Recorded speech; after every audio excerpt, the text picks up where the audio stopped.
ബേബീസിൻ്റെ developmental mile stones പഠിക്കാൻ കുറച്ച് trick വേർഡുകൾ ഉപയോഗിക്കാം. നമുക്കറിയാം, ഇൻട്ലെക്സ് ആറിൽ നമ്മൾ ഇമ്പോർട്ടൻ്റ് ആയിട്ട് അറിഞ്ഞിരിക്കേണ്ട ടോപ്പിക്കുകളൊന്നാണ് 2 മാസം മുതൽ 12-13 മാസം വരെയുള്ള കുട്ടികളുടെ ഡെവലപ്മെൻ്റൽ മൈൽ സ്റ്റോൺസ് എന്ന് പറയുന്നത്. അപ്പോൾ അത് ഓർത്തിരിക്കാനായിട്ട് കുറച്ച് ട്രിക്ക് വേർഡുകൾ നമുക്ക് ഉപയോഗിക്കാം. ഉദാഹരണം, 2 to 3 months വരെ പ്രായമുള്ള കുട്ടികളുടേതാണെങ്കിൽ ടേൺ ആൻഡ് ടോക്ക് എന്നൊരു വാക്ക് നമ്മൾ ഓർത്തിരിക്കാം. അതായത് കുട്ടികൾ പതുക്കെ സൈഡിലോട്ട് തലയൊക്കെ ചരിച്ചൊക്കെ തുടങ്ങുന്ന ഒരു സമയം, പതുക്കെ ചെറിയ ചെറിയ ശബ്ദങ്ങളൊക്കെ ഉണ്ടാക്കി തുടങ്ങുന്ന ഒരു സമയം. ഇതുപോലെ ഓരോ സ്റ്റേജും നമുക്ക് വളരെ എളുപ്പത്തിൽ ഓർത്തിരിക്കാവുന്നേ ഉള്ളൂ. ഉദാഹരണം, 4 to 5 months വരെയുള്ള സമയമാണെങ്കിൽ ഗ്രാബ് ആൻഡ് ഗ്യാബ് എന്നൊരു വാക്ക് നമുക്ക് ഓർത്തിരിക്കാം. അതായത് കുട്ടികൾ പതുക്കെ സാധനങ്ങളൊക്കെ പിടിക്കുകയും അല്ലെങ്കിൽ ടമ്മി തിരിച്ച് ഒന്ന് റോള് ചെയ്യാനൊക്കെ ശ്രമിക്കുകയും ചെയ്യുന്നൊരു സമയം, ചെറിയ ചെറിയ ശബ്ദങ്ങളൊക്കെ മിമിക് ചെയ്യാനും തുടങ്ങുന്നൊരു സമയം.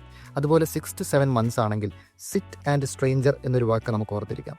പതുക്കെ ചെറിയ സപ്പോർട്ടോടുകൂടി ഇരിക്കാൻ ശ്രമിക്കുകയും അല്ലെങ്കിൽ സ്ട്രേഞ്ചേഴ്സിനെയൊക്കെ കാണുമ്പോൾ മുഖമൊക്കെ തിരിച്ചറിയാൻ ചെറുതായിട്ട് തുടങ്ങുകയും ചെയ്യുന്നൊരു സമയം. 8 to 9 months ആണെങ്കിൽ സ്റ്റാൻഡ് ആൻഡ് സ്മൈൽ എന്നൊരു പദം നമുക്ക് ഓർത്തിരിക്കാം. അതായത് സപ്പോർട്ടോടുകൂടെ ചെറുതായിട്ട് എഴുന്നേറ്റ് നിൽക്കാനൊക്കെ ശ്രമിക്കുന്നൊരു സമയം. അതുപോലെ PK ബൂ പോലുള്ള ചെറിയ ചെറിയ ഗെയിമുകളൊക്കെ കുട്ടികൾ കളിക്കുന്ന ഒരു സമയം. അതുപോലെ 10 to 11 months ആണെങ്കിൽ ബെല്ലി ടു ബട്ടോക്സ് എന്ന് നമുക്ക് ഓർത്തിരിക്കാം. അതായത് പതുക്കെ എഴയാനും ചിലപ്പോൾ സ്വതന്ത്രമായിട്ടൊന്ന് മൂവ് ചെയ്യാനും ഒക്കെ ശ്രമിക്കുന്നൊരു സമയം. അതുപോലെ 12 to 13 months ആണെങ്കിൽ കപ്പ് ആൻഡ് ക്രൂയിസ് എന്നൊരു വാക്ക് നമുക്ക് ഓർത്തിരിക്കാം. അതായത് കപ്പിൽ നിന്ന് പതുക്കെ ഡ്രിങ്ക് ചെയ്യാനും അതുപോലെ പേരൻസ് ഇല്ലാത്തപ്പോൾ കരയാനും ശ്രമിക്കുന്ന ഒരു സമയം.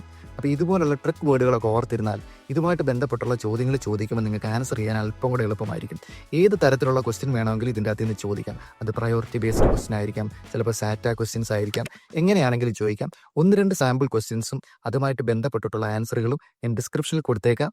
നിങ്ങൾ വായിക്കുക, പഠിക്കുക, നിങ്ങൾക്ക് വളരെ യൂസ്ഫുൾ ആയിരിക്കും. Thank you.